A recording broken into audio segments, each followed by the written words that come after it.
நான் இன்றைக்கி ஆக்சுவலாக எதுவும் பேச வேணான்னு தான் நினச்சேன். பட் ஒரு முக்கியமான ஒரு விஷயத்தை பற்றி இன்றைக்கி நான் பேசலைன்னா அது அவ்வளோ கரெக்டாக இருக்காதுன்னு எனக்கு தோணுச்சு. அதான் அது என்னவாக இருக்குன்றது நீங்களே கெஸ் பண்ணியிருப்பீங்க. எஸ், நீட்டை பற்றி தான்.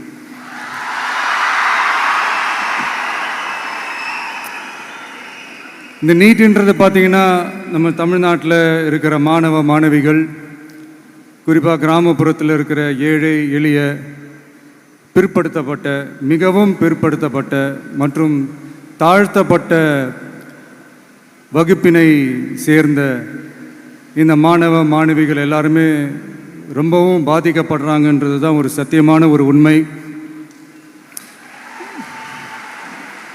இந்த நீட்டை பற்றி ஒரு பிரச்சனையாக நான் பார்க்குறது என்னென்னா, ஒன்று இந்த நீட் இந்த மாநில உரிமைகளுக்கு எதிரானதாக இருக்குது. நீங்கள் 1975க்கு முன்னாலே பார்த்தீங்கன்னா இந்த கல்வி மாநில பட்டியலில் தான் இருந்துச்சு. உங்கள் எல்லாருக்குமே தெரிஞ்ச ஒரு விஷயந்தான். அதுக்கப்புறமா தான் அது ஒன்றிய அரசு வந்ததுக்கப்புறம் அது பொது பட்டியலில் அது சேர்த்தாங்க. எனக்கு தெரிஞ்சு அதுதான் ஒரு முதல் பிரச்சனையாக ஒன்று ஸ்டார்ட் ஆச்சு. ரெண்டாவது பார்த்தீங்கன்னா, ஒரே நாடு, ஒரே பாடத்திட்டங்கள், ஒரே தேர்வு. இது பேசிக்காகவே அந்த கல்வி கற்கும் அந்த நோக்கத்திற்கே ஒரு எதிரான ஒரு விஷயமாக நான் அதை பார்க்குறேன். ஒவ்வொரு மாநிலத்துக்கு ஏற்ற மாதிரி அந்த பாடத்திட்டங்கள் இருக்கணும்.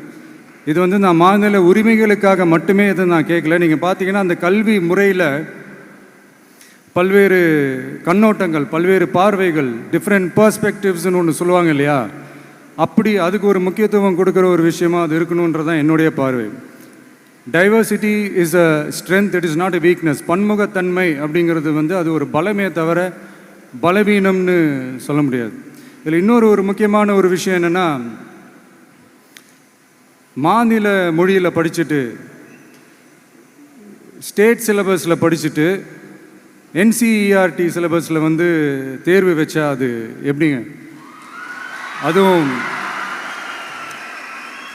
கிராமப்புறத்தில் இருக்கிற மாணவ மாணவிகள், அதுவும் அவங்களுடைய மருத்துவ படிப்புக்கு கொஞ்சம் யோசிச்சு பாருங்கள், இது எவ்வளோ ஒரு கடினமான ஒரு விஷயம்னு. மூணாவது நான் பார்க்குற ஒரு பிரச்சனை என்னென்னா, போன மே மாதம் 5ஆம் தேதி அந்த நீட் எக்ஸாம்லாம் நடந்துச்சு. அதில் சில குளறுபடிகள்லாம் நடந்ததாக நம்ம நிறைய அந்த செய்திகள்லாம் பார்த்தோம், படித்தோம் இல்லையா. அதுக்கப்புறமே என்ன ஆயிடுச்சுன்னு பார்த்தீங்கன்னா, அந்த நீட் தேர்வுக்கு மேலே இருக்கிற அந்த நம்பகத்தன்மையை மக்கள் மத்தியில் சுத்தமாக போயிடுச்சு. இனிமேல் நாடு முழுக்க அந்த நீட் தேர்வே தேவையில்லை அப்படிங்கிறத இந்த செய்திகள் மூலிமா நாம் எல்லாருமே புரிஞ்சுக்கிட்ட ஒரு விஷயம். சரி, இதுக்கு என்ன தான் தீர்வு அப்படின்னா, நீட்டு விலக்கு தான் இதுக்கு உடனடி தீர்வு. நீட்டு ரத்து கோரி தமிழக சட்டமன்றம் கொண்டு வந்திருக்கிற அந்த தீர்மானத்தை நான் மனப்பூர்வமாக வரவேற்கிறேன்.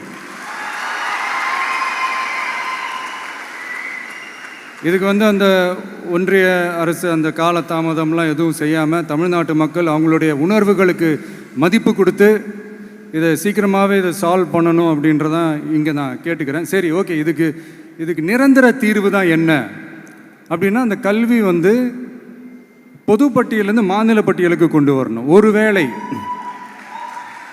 ஒருவேளை அதில் ஏதாவது சிக்கல்கள் இருக்குது அப்படின்னா ஒரு இடைக்கால தீர்வாக இந்த இந்திய அரசியலமைப்பு சட்டத்தை திருத்தி ஒரு ஸ்பெஷல் கன்கரண்ட் லிஸ்ட், சிறப்பு பொது பட்டியல் அப்படின்னு ஒன்று உருவாக்கி அதில் கல்வி மற்றும் சுகாதாரத்தை அதில் சேர்க்கணும்.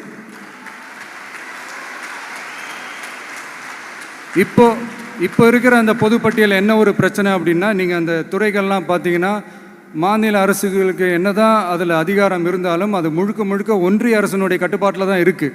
அதனால் மாநில அரசுகளுக்கு அந்த முழு சுதந்திரத்தை அது தரப்பட வேண்டும் அப்படின்றதான் இங்கே என்னுடைய தாழ்மையான ஒரு வேண்டுகோள். ஒன்றிய அரசு அவங்களுடைய கட்டுப்பாட்டில் இருக்கிற ஒரு சில இந்த மெடிக்கல் காலேஜஸ்லாம் இருக்குல்ல, எய்ம்ஸ், ஜிப்மர், பிஜிஐ, இந்த மாதிரி நிறுவனங்களுக்கு வேணால் அவங்க அந்த நீட் எக்ஸாம் நடத்தணுன்னா நடத்திக்கலாம். பட் இங்கே அந்த பிரச்சனை என்னென்னா, இது என்னுடைய ஒரு சஜஷன் தாங்க. இது நடக்குமா?